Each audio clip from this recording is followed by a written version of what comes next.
जगदानन्दकन्दाय प्रणतार्तिहराय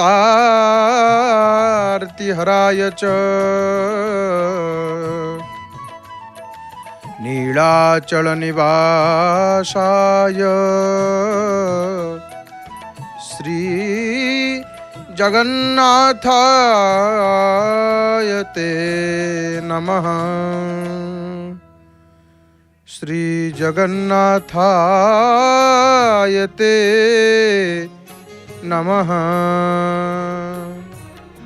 नीलाद्रिनाथं जगतामधीशं चिदहं स्वरूपं शरण्यैकनाथं श्रीनीलगोत्रा धिपतिर्वरेण्यं सुरेन्द्रवन्द्यं प्रणतोऽस्मि नित्यं। सुरेन्द्रवन्द्यं प्रणतोऽस्मि नित्यं। सुरेन्द्रवन्द्यं प्रणतोऽस्मि नित्यं।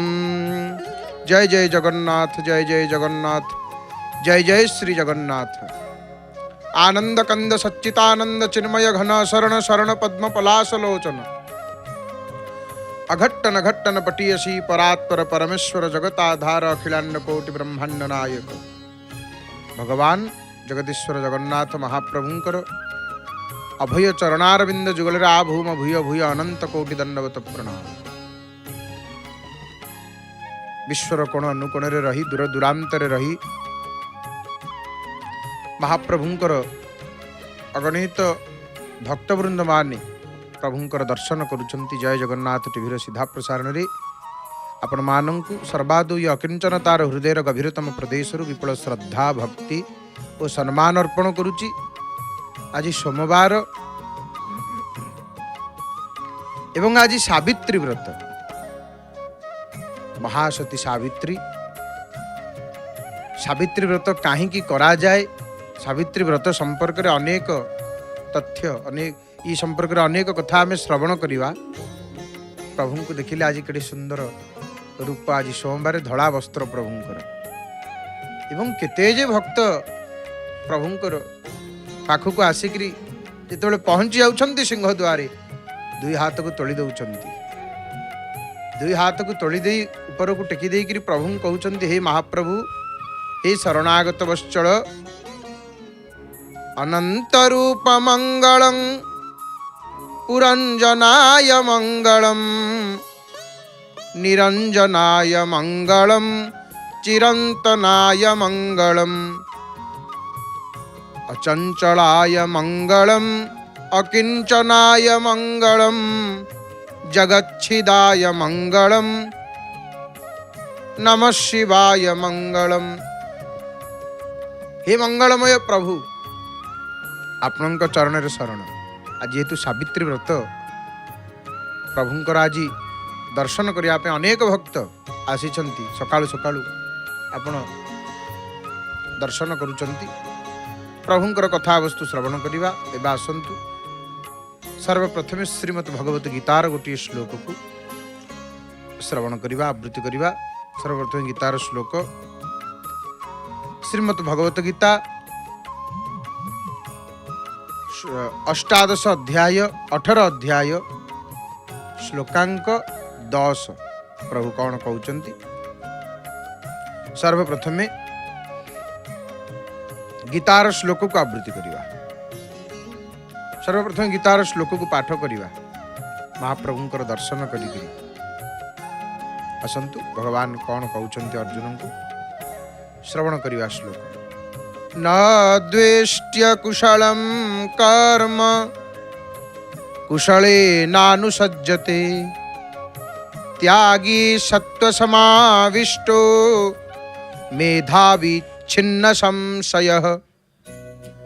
न द्वेष्ट्य कुशलं कर्म कुशले नानुसज्जते त्यागी सत्वसमाविष्टो मेधावी छिन्न संशय। भगवान एठी कहउछन्ति अर्जुन को बड़ सुंदर उपदेश प्रभु दउछन्ति। टीवी पर्दार मध्य आपण श्लोक को दर्शन करुछन्ति, सेठु आपण मान मध्य श्लोक को पढ़ी नियंतु, पाठ करि दियंतु। बुझु न बुझु पढ़ गीता, गीता पढ़िवा मात्र हमर कल्याण, हमर मंगल। तेणु आसंतु आ गोटे थर मिसिकरी आमे पाठ करिवा श्लोक को। न द्वेष्ट्य कुशलम कर्म कुशलेनानुसज्जते त्यागी सत्वसमाविष्टो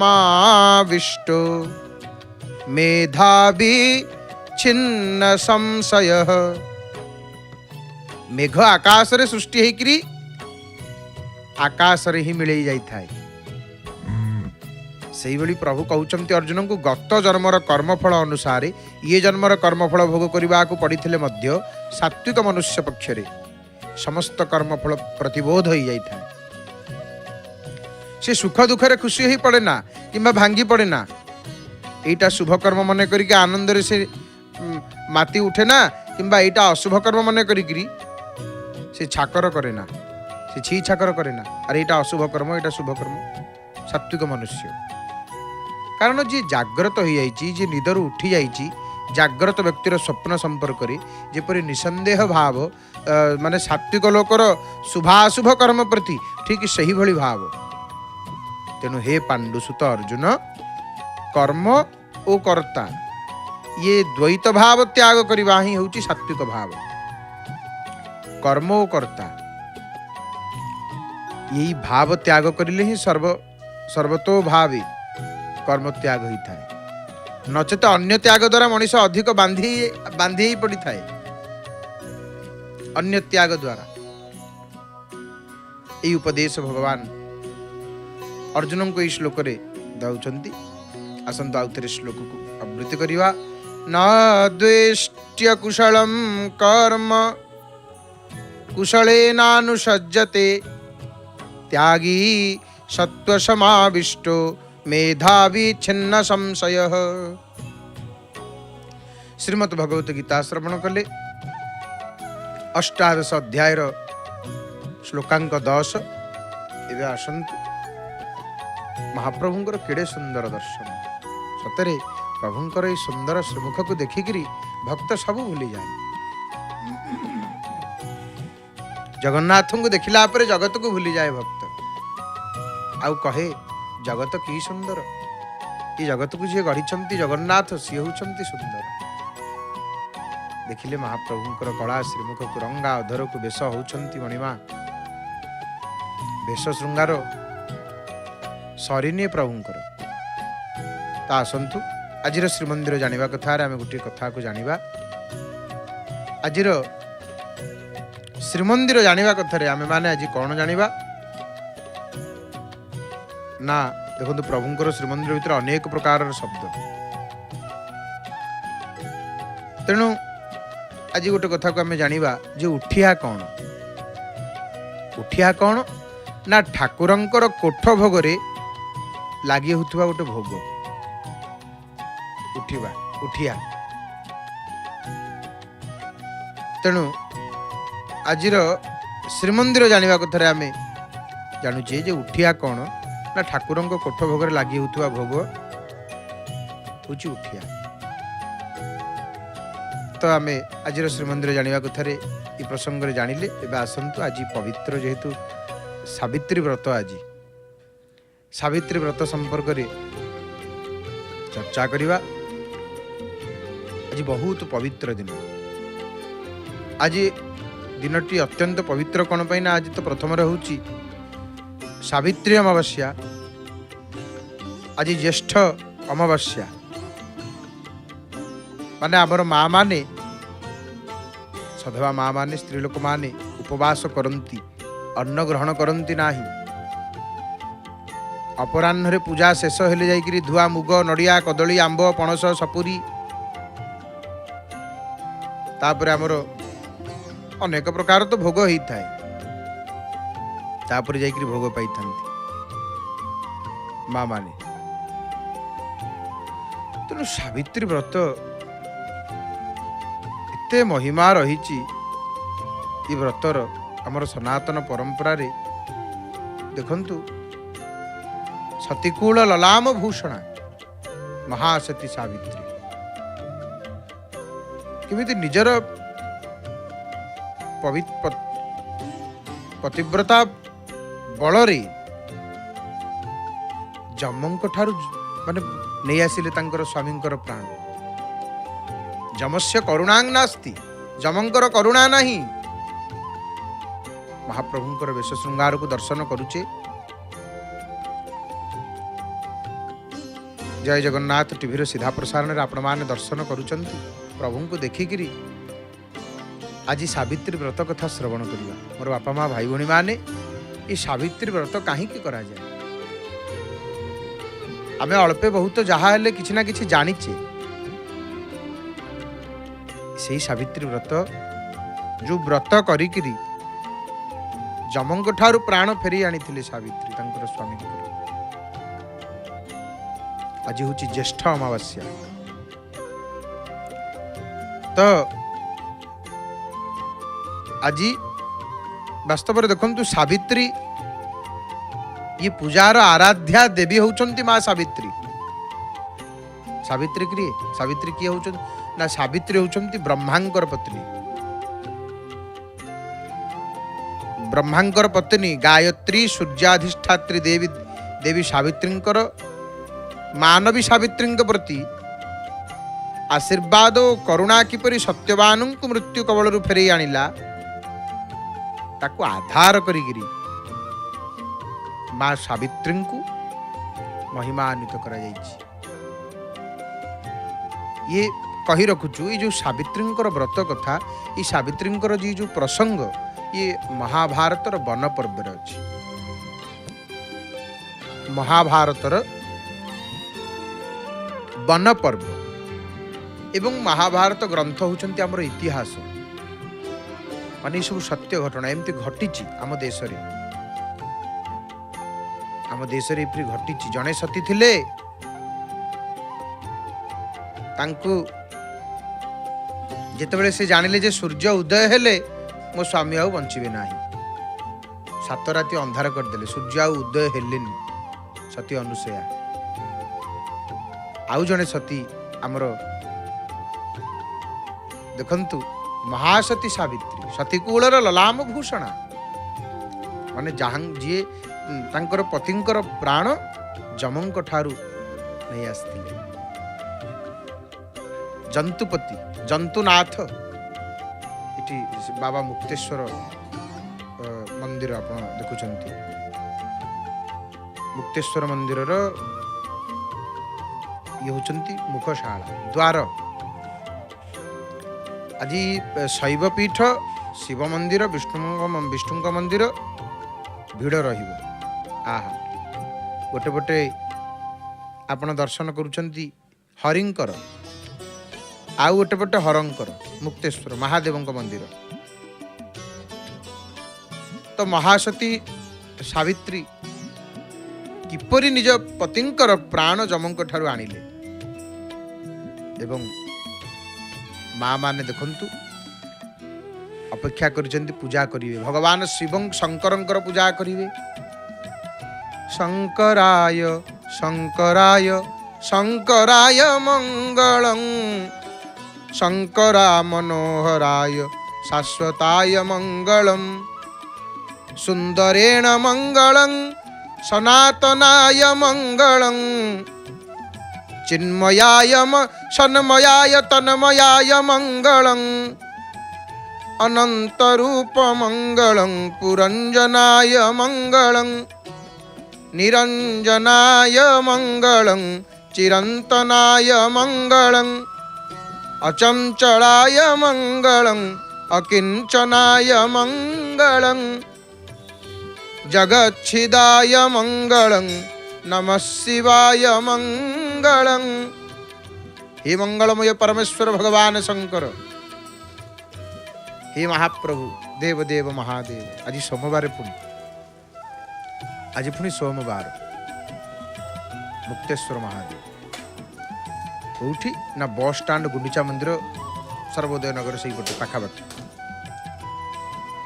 दर्शन करुचंती। आज केते भोग आंब नड़िया रंभा फल कहले कदली सपुरी आज नाना प्रकार फल। आज सावित्री व्रत कौ कौ फल व्यवहार करा जाइଥାଏ बा आमे पूजा रे ताकू पूजा करि थाउ ना धुआ मुग। आज कौन कौन भोग आमर सावित्री व्रत माँ माने कौ कौ भोग आज प्रभु को भोग लगे था। धुआ मुग नड़िया कदली आंब पणस सपुरी तालसज कारण आज माँ माने ही फलाहार करती। मोर माँ माने आज फलाहार करती भौणी माने फलाहार करती। आज तेणु आज जो सावित्री व्रत ये सावित्री व्रतर आराध्या अधिष्ठात्री देवी होउचंती कि ना माँ सावित्री। सावित्री होउचंती ब्रह्मांकर पत्नी गायत्री सूर्याधिष्ठात्री देवी।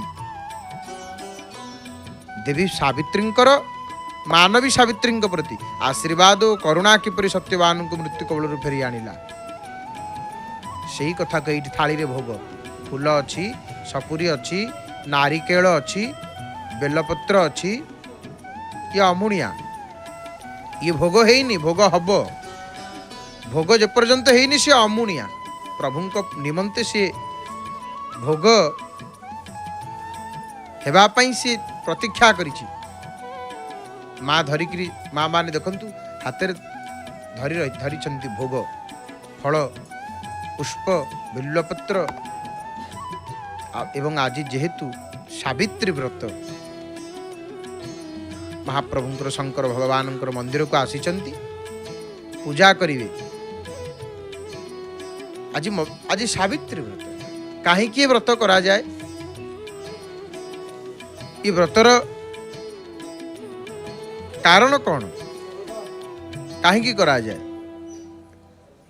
देखु महाभारत जेहेतु वन पर्वर ही कथा महाभारत मते मद्र देश रे अश्वपति नाम जड़े राजा राजत्व करुले तेणु सी सावित्री को कन्या रूप में पाइबापी जिते यज्ञर आयोजन करिसंती निर्दिष्ट समय उपनीत उत्तारु देवी कौन कले अश्वपति को दर्शन देकरी कहले कौन वर मागुच माग कौन तुम ईप्सित वर अच्छी कौन चाहूच तुम्हें। राजा निसंतान ना संतान नथिला राजांकर राजा निसंतान थिबारु पुत्र संतान पई देवी पाखरे मिनती कले। देवी कौन कले राजा को पुत्र संतान लाभ करने जोग नथिबा सूचई दिले कहले तुम पुत्र मागिले कौन हबो तुम भाग्य परा जोग नाही सेटा जहा हम कपाल रे नाही ताकू केवल देलावाला होचंती जगन्नाथ। तेणु एपटे देवी कहीदेले कहले पुत्र जोग तमर नाही तमे नेइकरी आसीन पुत्र तेणु तुमको गोटे उत्तम कन्याटी प्राप्ति हम आशीर्वाद देदेले ठाकुराणी आ अंतर्ध्यान हो गले आ उपयुक्त समय रे देवी कृपारू अश्वपति पत्नी कोल गोटे कन्याटी जात हेले ना है सावित्री। सी कौन कि गायत्री को उपासना करी आशीर्वाद रु कन्या संतान टे लाभ करी तार नाम रखिले सावित्री। एठी थाली रे कौन ना आंब नड़िया सपुरी सेऊ चाउलिया एवं ये भोग भोग हब जेहेतु फलाहार करिवे माँ माने आज अन्न भोजन करिवे नाही कारण व्रत उपवास समय रे फलाहार एवं व्रत जहाँ कहते सावित्री व्रत रे व्रत टी गंठी पकाउछन व्रत रे गंठी पड़िबो सुदशा व्रत आपण माने धारण करंती 10टी गंठी एवं एथिरे मध्य गंठी पकाउछन व्रत रे गंठी पड़े ये निष्ठार गंठी पवित्रतार गंठी। तेणु आमर गंठीर महत्व रही इठी प्रभु बेश हो गले आम मुक्तेश्वर महादेव दर्शन करके आसला बेलू देखिले महाप्रभु बेश श्रृंगार बेश प्रभु होकर बसी आहा प्रभु तो आपण पुरुष ना आपण नारी हे महाप्रभु आपण अनंत कोटि ब्रह्मांडर नायक आपण जगताधार तेणु देखुंत आपण माने महाप्रभुंकर वेश श्रृंगार संपन्न होइछन प्रभुंकर वेश श्रृंगार संपन्न होइछन तो केतेटा जो व्रत कथा आपण आम आलोचना करूँ कारण व्रतर जो उपवास कथा माने उपवासर नियम कौन कि आमर शास्त्र रे कहगला जे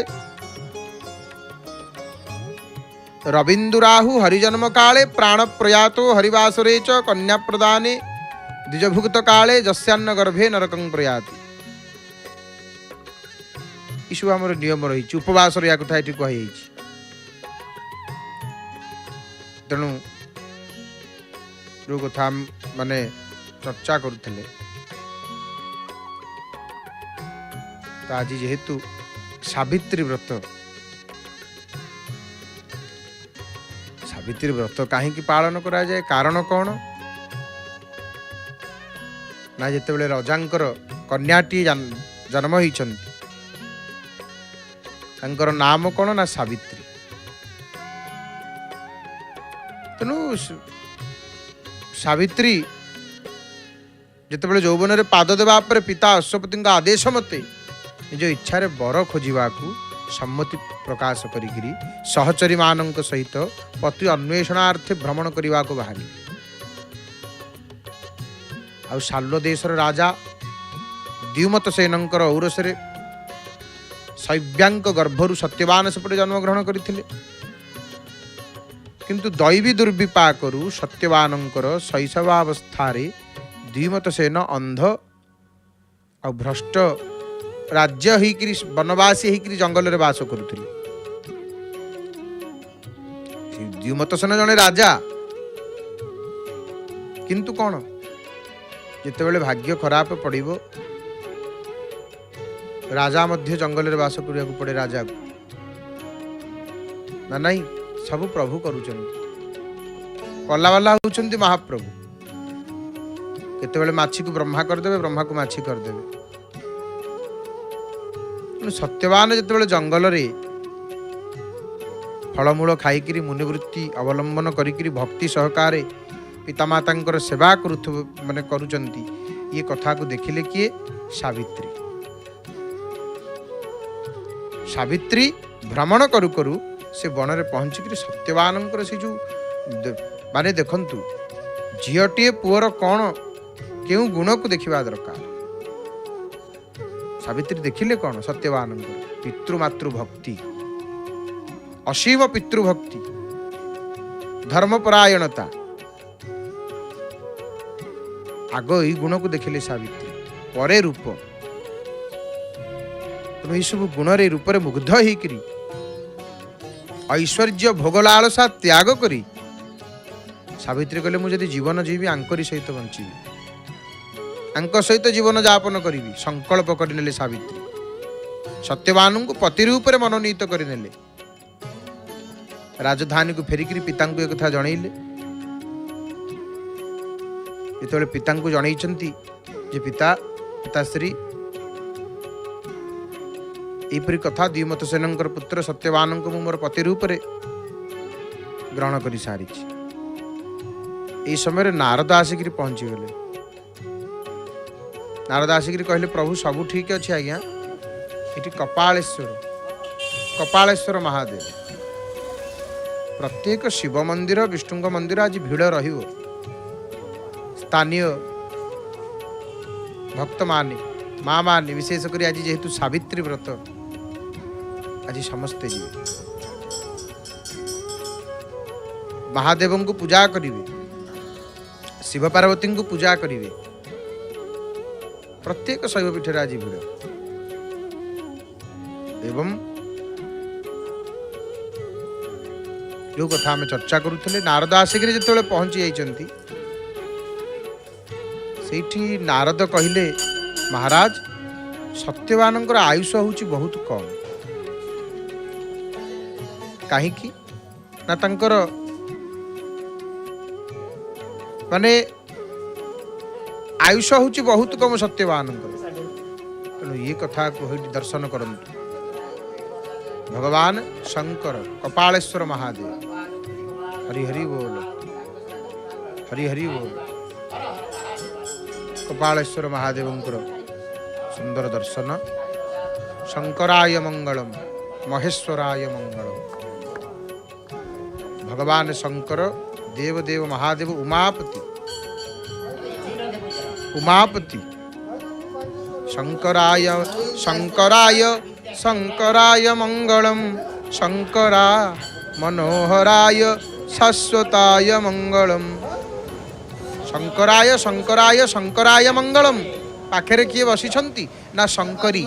ଶଙ୍କରୀ ମନୋହରାୟ ଶାଶ୍ୱତାୟ ମଙ୍ଗଳମ୍। ଶଙ୍କର ଏବଂ ଶଙ୍କରୀ ଶିବ ପାର୍ବତୀଙ୍କର ସୁନ୍ଦର ଦର୍ଶନ। ସୁନ୍ଦରେଣ ମଙ୍ଗଳଂ ସନାତନାୟ ମଙ୍ଗଳଂ। ଯେ ହେଉଛନ୍ତି ସୁନ୍ଦର। ସତ୍ୟମ୍ ଶିବମ୍ ସୁନ୍ଦରମ୍ ବୋଲି କୁହାଯାଏନି। ସତ୍ୟମ୍ ଶିବମ୍ ସୁନ୍ଦରମ୍। ସୁନ୍ଦରେଣ ମଙ୍ଗଳମ୍ ସନାତନାୟ ମଙ୍ଗଳମ୍ ଚିନ୍ମୟାୟ ସନ୍ମୟାୟ ତନ୍ମୟାୟ ମଙ୍ଗଳମ୍। ଯେ ହେଉଛନ୍ତି ଚିନ୍ମୟ। ମା ମାନେ ଆସିଛନ୍ତି ପୂଜା କରିବା ପାଇଁ।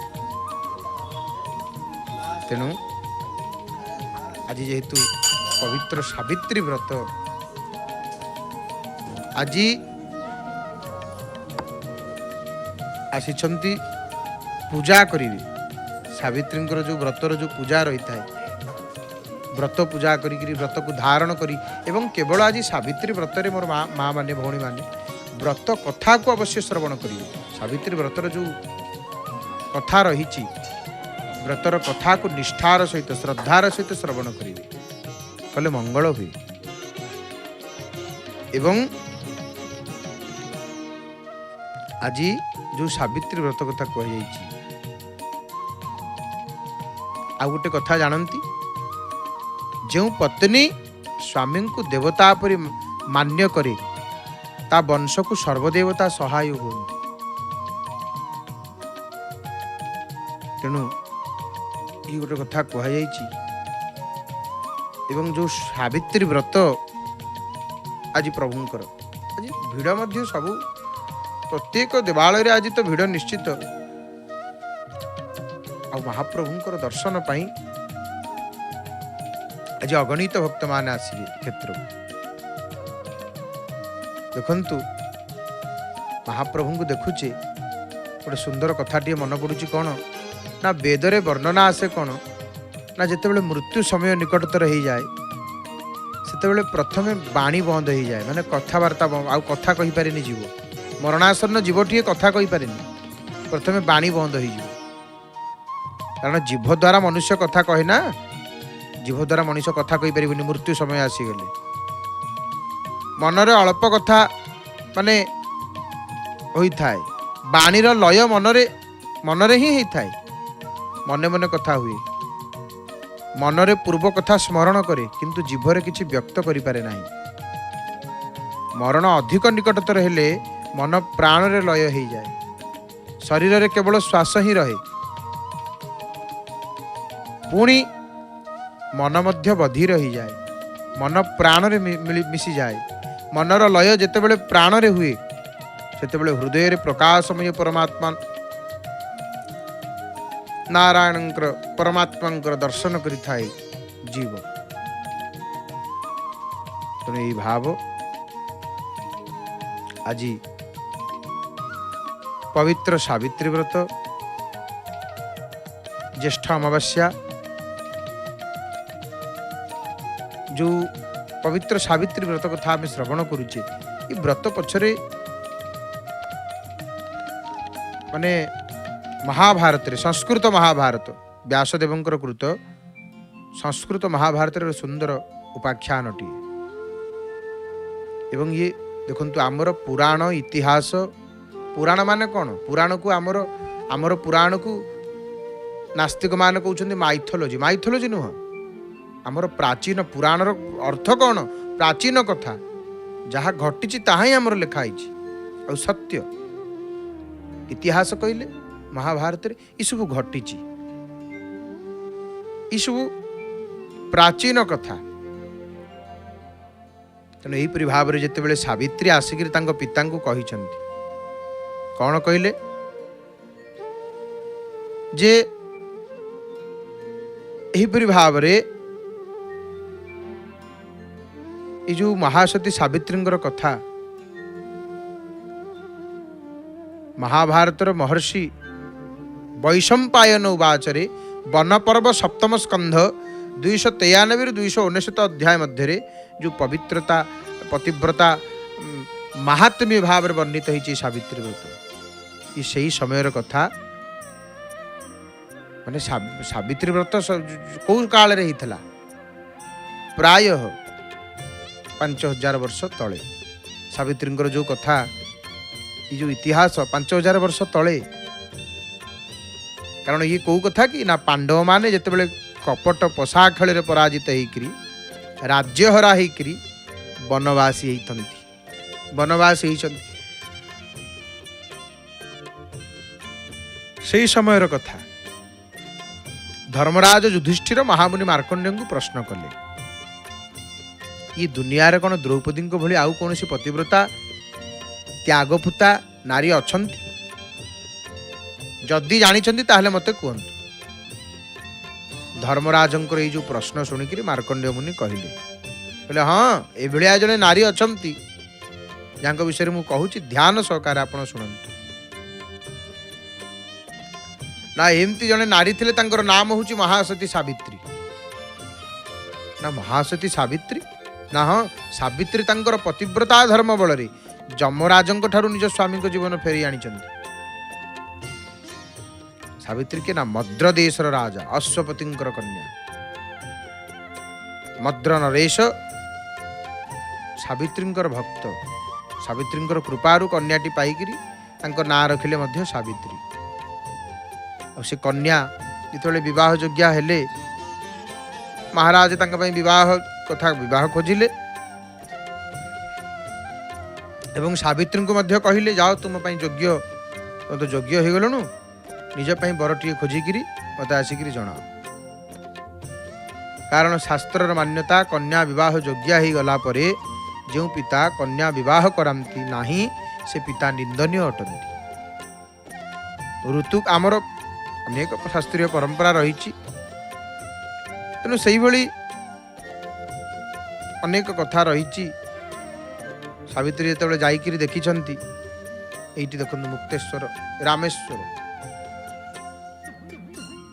तेणु आज खाली शैव पीठ सोमवार जेहेतु शैव पीठ मानकर दर्शन एवं आज सावित्री व्रत जेहेतु शैव समस्त पीठ मानकर भिड़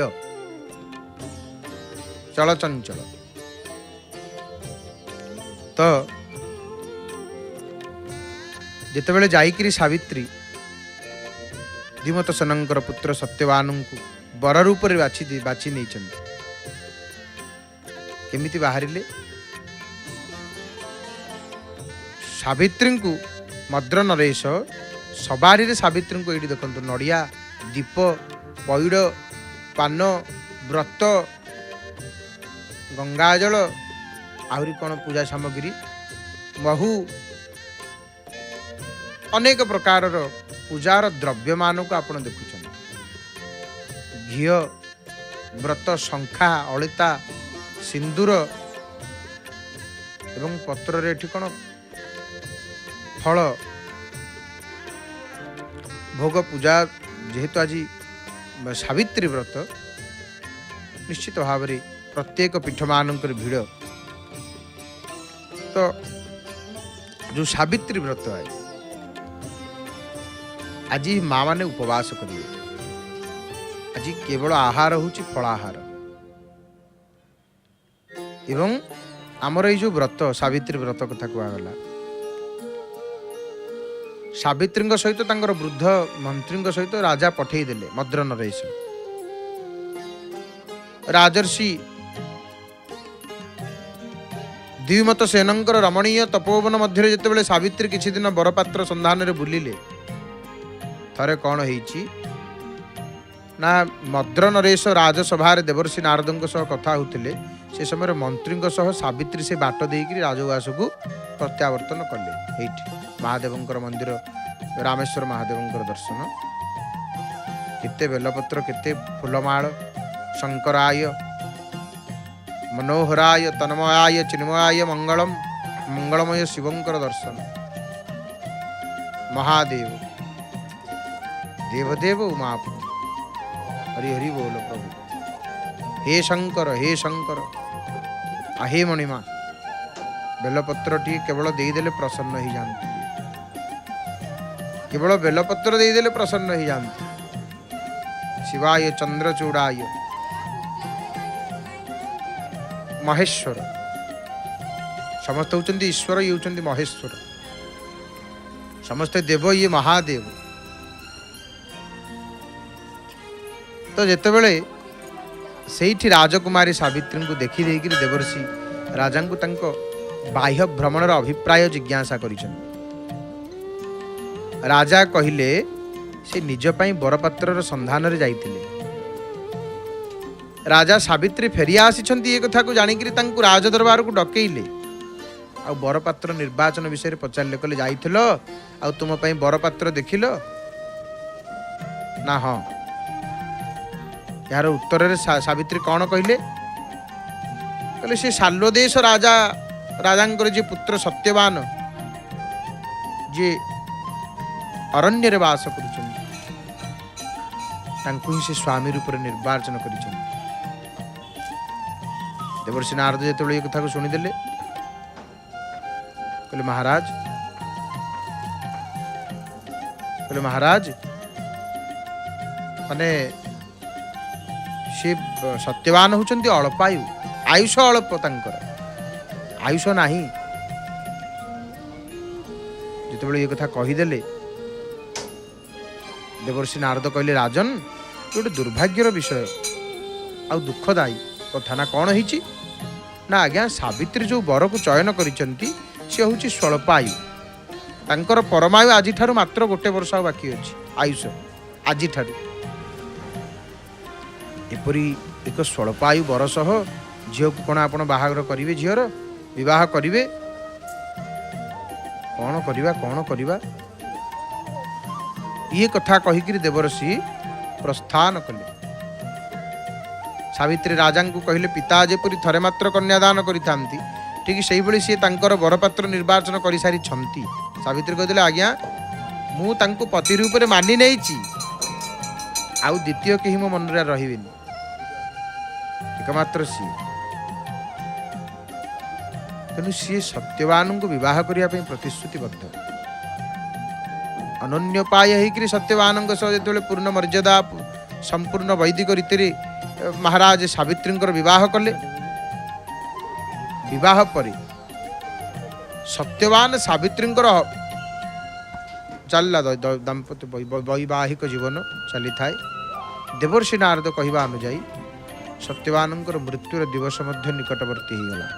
दिन पर दिन गणी चली था सावित्री। सत्यवान मृत्यु को मात्र 4 दिन बाकी थाए। देखंतु व्रत केमिति पालन करा जाए किपरि पालन करा जाए महाभारत रे कौन वर्णना अछि। आमे आज दिन रे सत्यवान जीवित होइथिले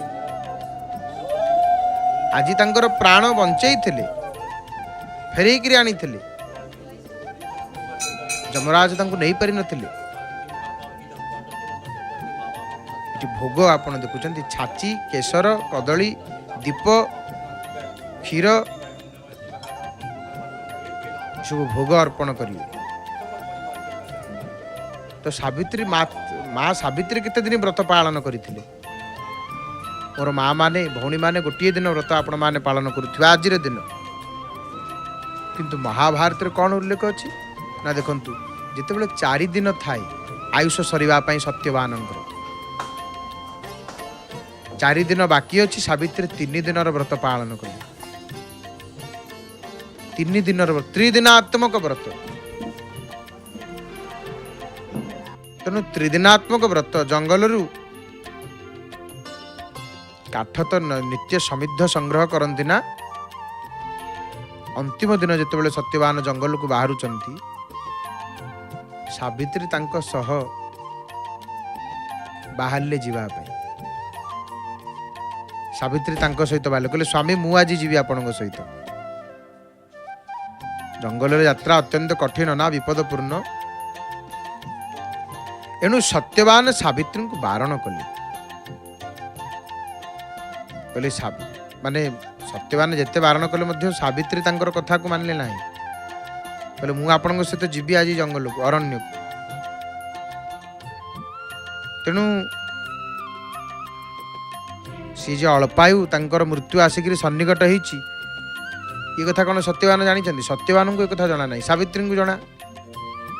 ସତ୍ୟବାନ ଯେତେବେଳେ କାଠ ସଂଗ୍ରହ କରୁଛନ୍ତି, ସମିଦ୍ଧ ଆଣୁଛନ୍ତି ଜଙ୍ଗଲରୁ, ହଠାତ୍ ତାଙ୍କ ଦେହ ଅବଶ ହୋଇପଡ଼ିଲା, ମୁଣ୍ଡ ଘୁରେଇଲା, ଦେହ ଦୁର୍ବଳ ହେଇଗଲା। ଆଜ୍ଞା ଦେଖନ୍ତୁ, ମୃତ୍ୟୁ ଯେତେବେଳେ ଆସିବ, ଇଏ କେବଳ ଯମକୁ ଦୋଷ ନ ଲଗାଇବା ପାଇଁ ମୁଣ୍ଡ ବୁଲେଇଲା, ପଡ଼ିଗଲେ, ଇଏ ଏମିତି କେତେ କଥା ଆମେ କହୁ।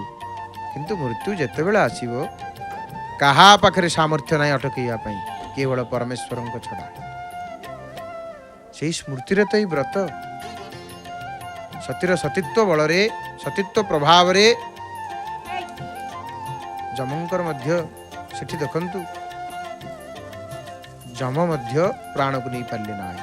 ଜନ୍ତୁରାଣ ଜନ୍ତୁପତି, ସତୀର ସତୀତ୍ୱ ପ୍ରଭାବ। ଆଜି ସେଇ ପବିତ୍ର ଦିନ ସାବିତ୍ରୀ ବ୍ରତ, ଆଜି ସାବିତ୍ରୀ ବ୍ରତ।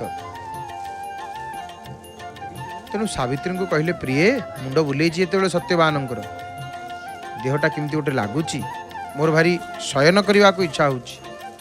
ବିଚଳିତ ହେଇଗଲେ ସାବିତ୍ରୀ, ସତ୍ୟବାନଙ୍କର ମସ୍ତକକୁ ନିଜ କୋଳରେ ରଖିଦେଲେ। ସତ୍ୟବାନ ଝାଉଁଳି ପଡ଼ିଥାନ୍ତି ସାବିତ୍ରୀଙ୍କ କୋଳରେ। ମୃଦୁହସ୍ତ ଚାଳନାରେ ସାବିତ୍ରୀ ସତ୍ୟବାନଙ୍କର କପାଳକୁ ଆଉଁସି ଦେଉଥାନ୍ତି। ଏହି ସମୟରେ ସେଠାରେ ଉପସ୍ଥିତ ହେଲେ ମୃତ୍ୟୁ ଦେବତା ଯମରାଜ, ଧର୍ମରାଜ। ଯମରାଜ ଯେତେବେଳେ ସତ୍ୟବାନଙ୍କ ପିଣ୍ଡରୁ ପ୍ରାଣ ବାହାର କରିକିରି ଚର୍ମରଜ୍ଜୁ ଦ୍ୱାରା ବନ୍ଧନ କରିଛନ୍ତି ତାଙ୍କ ଫାଶରେ, ଦକ୍ଷିଣ ଦିଗ ଯମଲୋକ ଅଭିମୁଖ, ଦକ୍ଷିଣ ଦିଗଟା ହେଉଛି ଯମଲୋକ ସେପଟେ। ଗରୁଡ଼ ପୁରାଣରେ ବର୍ଣ୍ଣନା ଅଛି, ଦକ୍ଷିଣ ଦିଗର କୋଉଠି କେଉଁ ସ୍ଥାନରେ, ପୃଥିବୀଠୁ ଦୂରତା କେତେ ଦୂରରେ ଜମାଳୟ ଅଛି, ଏସବୁ ବର୍ଣ୍ଣନା ଅଛି ଗରୁଡ଼ ପୁରାଣରେ। ତେଣୁ ଦକ୍ଷିଣ ଦିଗକୁ ଯାତ୍ରା କଲେ ପ୍ରାଣ ନେଇକି। ଯମରାଜଙ୍କୁ ସାବିତ୍ରୀ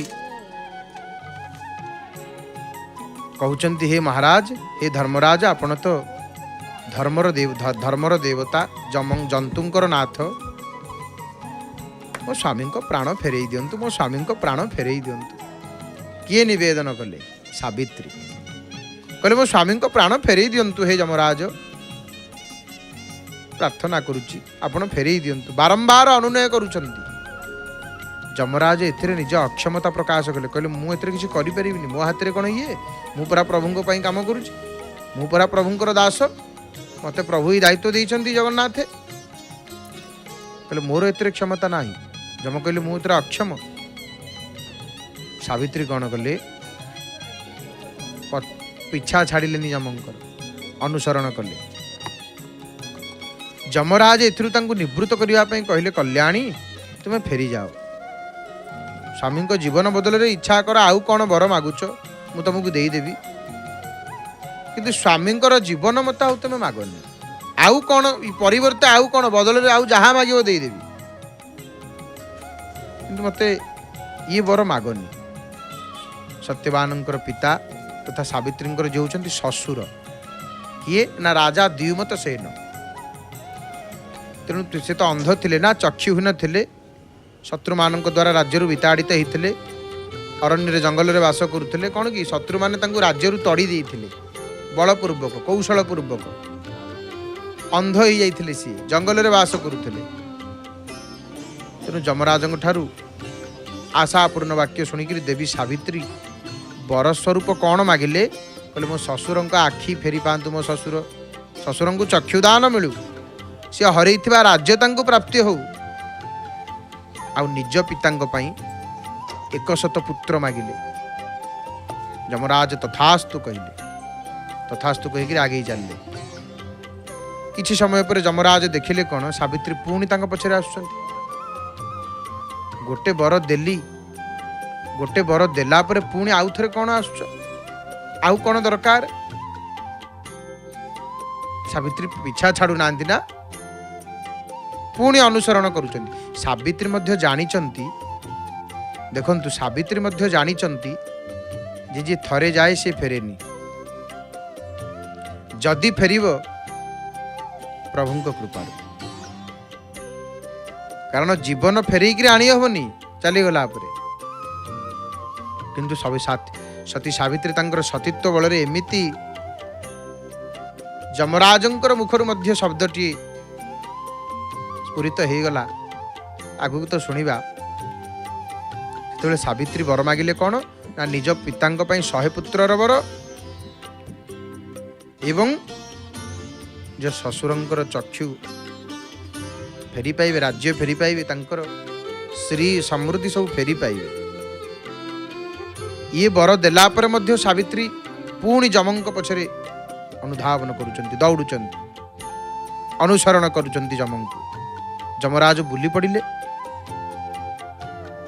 जमराज जो बुली पड़िचंती पुणी तांको बारण कले, कहले हे कल्याणी तुम एबे फेरी जाओ, तुम कौन चाहुच? अच्छा जदि चाहुच आ गोटे शेष वर माग, कौन मागुच, कौन तुम चाहुच? सावित्री एतिकी बेले चतुरतार सहित बरटीए मागिदेले। कौन वर मागिले? कहले हे धर्मराज मत गोटे शेष बरटीए दियंतु, जेपरि मु 100 यशस्वी पुत्रर जननी हेबी। 100टा यशस्वी पुत्र मोर जन्म हेबे, मु तांकर जननी हेबी, माँ हेबी।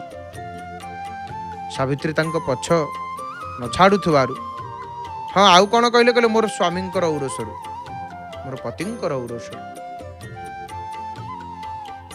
तेणु जेतेबेले दौड़ुचंती बारंबार, सावित्री जमंक पछरे, जम कहले तथास्तु, विव्रत ही पड़े। आग पछ विचार न करी तुरंत कहीदे तथास्तु। एठी सावित्री आउ काल विलंब न करी जमराज को कहले हे धर्मराज आपण एबे वचनबद्ध, एणु मोर स्वामींकर जीवन फेरई दियंतु। जमराज कहले एटा केमिति?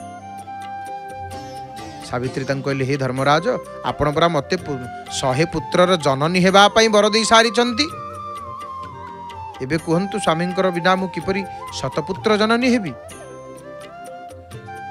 एणु परोक्षर आपण मो स्वामी प्राण फेरी देवा पई वर देई सारिछंती। सावित्री जमंकु वर मागिबा पूर्वरु सत्य करिथिले। संतो हि सत्येन नयन्ति सूर्य, संतो भूमिं तपसा धारयन्ति, संतो गतिर्भूत भवस्य राजन, संतांग मध्ये नावसिदन्ति संतः। माने सत्य करिचंती। आपण कौन ना मते ई वर देइचंती, सत्य करिचंती। तेणु संतो ही सत्येन नयन्ति सूर्य। सावित्री कथा जे युक्तियुक्त ताहा बुझिबा को जमंको आ बाकी रहिला नाही। डेरी न करी से तुरंत सत्यवानंकर प्राण फेरई देले।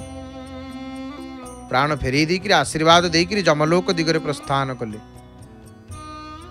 ये प्रसंग को शेष करी मार्कंडेय मुनि युधिष्ठिर पचारिछंती, मार्कंडेय कहउछंती।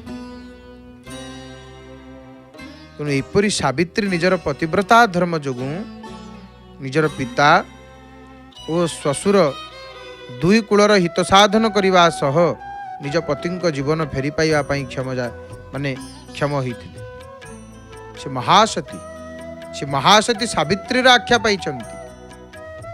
महर्षि वैशंपायन महाभारत जो कथा को उपस्थापन करी कहिले यही प्रकार महर्षि मार्कंडेय धर्मराज युधिष्ठिर को बुझे कही। परे से शोक संताप रहित होकर काम्यप अरण्य निवास कले। जी परम पावन ही सावित्री चरित्र को श्रद्धापूर्वक श्रवण करिवो। आज जो सावित्री व्रत, ये सावित्री व्रत कथा को जो माने श्रद्धापूर्वक श्रवण करती, निष्ठार सहित श्रवण करती, हुए कौन, तार समस्त मनोरथ पूर्ण होता है। सुख शांति कालातिपात से करिवो। महाभारत छड़ा ब्रह्म वैवर्त पुराण रे प्रकृति खंडर 10टी अध्याय मध्य सावित्री माने चरित वर्णना है। सावित्री वर्णना करी ब्रह्म वैवर्त पुराण रे कहे कौन ना, सूर्य अधिदेवी आ मंत्र अधिष्ठात्री हेतु सावित्री नाम अटे वेदकर्त्री। ब्रह्म वैवर्त पुराण रे देवी सावित्री कृत धर्मराज को समर्पित गोटे अष्टक देखा मिलता है। से अष्टकर शेष पदरे कौन सावित्री कहते ना, महापापी जदि पठेन नित्यं सावित्री कृत अष्टकं भक्त्या भावे भो नारद जमः करोति तम शुद्धम काय व्यूहेन निश्चितम। माने सावित्री अष्टक आम केवल सावित्री आज गोटे दिन पूजा करुचे मोर माँ माने। आम आपण को कहबू गोटे सावित्री अष्टक अच्छी। आउ से सावित्री अष्टक को जदि आपण माने पाठ करिवे ताले निजे शेष पदरे सावित्री कौन कहिचंती जानंती? शेष पदरे सावित्री कहले कहले महापापी पठी जदि पठेन नित्यम, जदि महापापीटी हेइथिवो सी जदि नित्य पाठ करिवो सावित्री अष्टक, सावित्री कृत अष्टकम भक्त्या भावे भो नारद, हे नारद भक्ति भाव सहित जदि से पढ़िवो जमः करोति तम शुद्धम काय व्यूहेन निश्चितम। तेणु जम कौन करिवे, जम मध्य किछि करि परिबे ना। ये महासती सावित्री, महासती सावित्री आज से पवित्र दिन, आज सावित्री पूजा, सावित्री व्रत। आज एपटे महाप्रभु मध्य वेश श्रृंगार ही कर्पूर लागी ही कालिया शांत विराजमान करिचंती। आज जो पवित्र सावित्री व्रत, आज आपण माने मोर माँ माने उपवास करती। तेणु ये जो पवित्र सावित्री व्रत माने देखंतु, ये व्रत केमिति कौन करिवे, कौन केतोटी गंठी तार विधि होउची प्रभातरु स्नान करिवे। लक्ष्मी नारायण पूजा करिवार ये व्रत सावित्री व्रत होची व्रत लक्ष्मी नारायण पूजा करिवे। आज ज्येष्ठ अमावास्या, ये प्रभातरु प्रातः काल ब्राह्म मुहूर्तरु स्नान, नड़िया कदली खजूरी आंब पणस डाला भरी विभिन्न प्रकार फल रे भोग बाढ़िले भक्ति भरे। दुबरे बर कोली पत्र रचिले सात केरी मात्र। हलदी रंग नवसूता, हलदिया रंगर व्रत, हलदिया रंगर व्रत केमिति ना, सात क्षीर,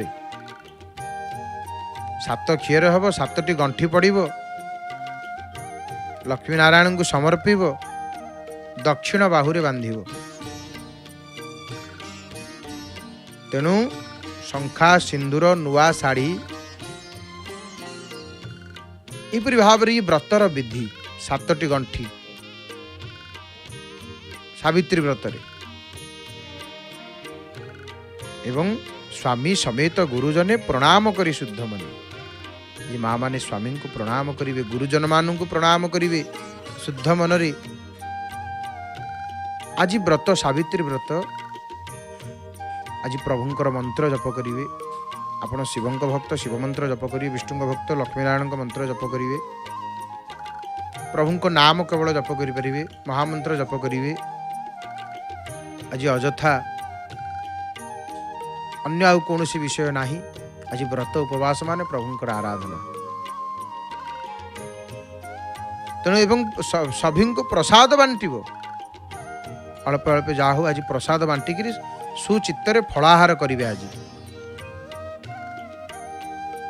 तेणु सावित्री ये व्रत को पालन करी ये व्रत आचरी से सती होइले शतपुत्रवर्ती